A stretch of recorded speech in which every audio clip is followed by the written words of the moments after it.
নমস্কার সকলকে। দৈনন্দিনের আরও একটি গল্পে আপনাদেরকে স্বাগত। আশি করে ডিসেম্বর তো চলেই এলো, তাই নতুন কিছু ছোট ছোট গল্প নিয়ে আবারও ফিরে এলাম। ডিসেম্বর মানে আমার মাথায় প্রথম যে কথাটি আসে তা হলো ক্রিসমাস বা খ্রিস্ট উৎসব। কিন্তু অনেকেই হয়তো বলবেন 25শে ডিসেম্বর তো এখনও অনেক দূরে। তবে এখানে বলে রাখাই ভালো, বাইবেল অনুযায়ী ডিসেম্বর মাসটি অনুমান করা গেলেও কত তারিখ তা অনুমান করা যায় না। তবে 25 তারিখটি অনেকে নির্দিষ্ট দিন মনে করেন। যাই হোক, তাই আজ গোটা গল্প জুড়েই থাকছে আমার মায়ের স্কুলে প্রি ক্রিসমাস পালনের কিছু ঝলক। এই খুদেদের নাচ দেখতে দেখতে ওদিক থেকে ডাক এলো, আরও একটা খুদেকে একটু সাজিয়ে দিতে হবে। তাই দেরি না করে চটপট তাকে একটু সাজিয়ে দিলাম। এই যে দেখুন কি মিষ্টি হাসি তার। আর জানেন তো, এই ছোট ছোট কাজগুলো আমার মায়ের হাত ধরেই শেখা। আর এই দেখুন, একটু সাজুগুজু করতে করতে মানুষটা এত অস্থির হয়ে যাচ্ছিল যে ওকে দেখে আমি আমার ছোটবেলার কথা মনে করছিলাম। ছোটবেলায় কোনো অনুষ্ঠানের আগে মা আমাকে ঠিক এভাবেই সাজিয়ে দিত, আর আমিও ঠিক এতটাই অস্থির হতাম যতটা ওর মুখে আপনারা দেখতে পাচ্ছেন। ছেলেবেলাটা আমাদের জীবন থেকে হয়তো একটু তাড়াতাড়ি চলে যায়, কিন্তু রয়ে যায় স্মৃতিতে কিছু সুন্দর সুন্দর মুহূর্তগুলো। আর এই দেখুন, কথা বলতে বলতে ও প্রায় তৈরি। আর এই যে এ হলো আমার এক ছাত্রী, ও আজকে এখানে একটি নৃত্য করবে। গোটা শাড়িময় জুড়ে এত সুন্দর রং বেরঙের কাজ, যা দেখে এক কথায় চোখ জুড়িয়ে যাওয়ার মতো। যেহেতু দিনের বেলা অনুষ্ঠান, তাই খুবই সাধারণভাবে সেজেছে ও।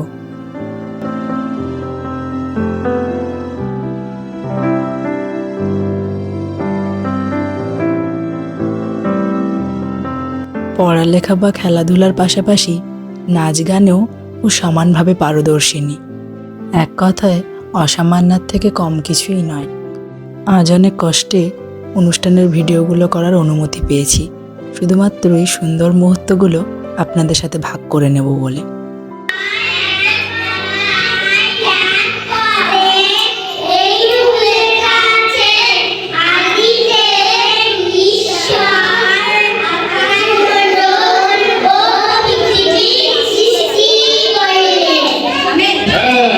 যেহেতু খ্রিস্ট উৎসব, তাই নাচ গান আবৃত্তি এগুলোর পাশাপাশি যিশুর জন্মের উপরে একটি ছোট নাটকও তারা পরিবেশন করেছিল। এই ছেলেবেলাটাই তো একজন মানুষের প্রধান ভিত্তি, তাই নাচ গান আবৃত্তি এগুলি প্রত্যেকটি প্রয়োজন একজন মানুষকে আলোকিত মানুষ হিসাবে গড়ে তুলতে।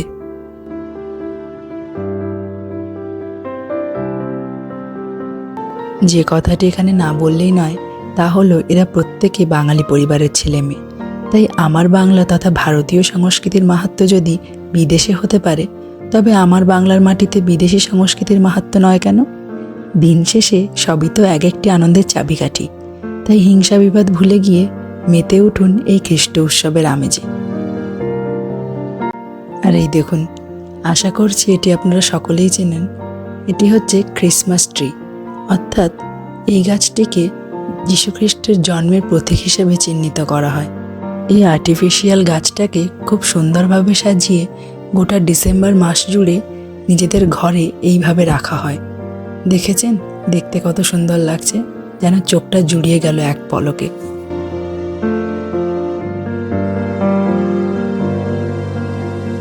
এই যে ছবিটিতে যে দাড়িওয়ালা বুড়োটিকে দেখছেন, উনিও এই ক্রিসমাসের একটি বিশেষ অংশ। এই কাল্পনিক চরিত্রের নাম সান্তা ক্লজ। মনে করা হয় এই সময় সান্তা এসে প্রত্যেক শিশুকে উপহার দেয়। ছেলেবেলায় তাই আমিও বহুবার উপহার পাওয়ার আশায় থাকতাম। আর এই দেখুন, আজ আমাদের মাঝি খুবই ছোট একজন সদস্য। সে তার বাবার কাছে গত কয়েকদিন নৌকা চালানোর প্রশিক্ষণ নিচ্ছে। বেশ ভালো কিন্তু, তাই না বলুন? বাবা মায়ের হাত ধরে এভাবেই হয়তো সন্তান আরও এক পা এগিয়ে যেতে শেখে। আজ গোটা দিনটা খুবই ভালো কাটলো। তবে এত আনন্দের মাঝে মন খারাপের একটা জায়গা, সেটা হলো আজকে আমার দাদা ভাই অর্থাৎ আমার ঠাকুরদার মৃত্যুবার্ষিকী। তাই সন্ধেবেলা বাড়িতে একটি প্রার্থনা সভার আয়োজন করা হয়েছে।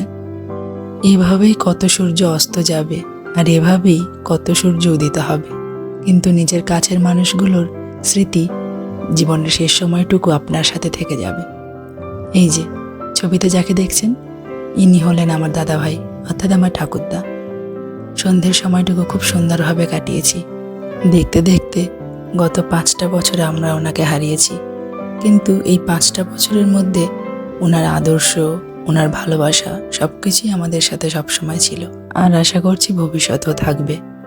তাহলে চলুন আজ এই পর্যন্ত। দেখা হবে খুব শিগগিরই আমার পরের একটি কোনো গল্পে। ততক্ষণের জন্য সকলে ভালো থাকুন, আর আমার ভিডিওটি ভালো লাগলে লাইক করুন। ধন্যবাদ।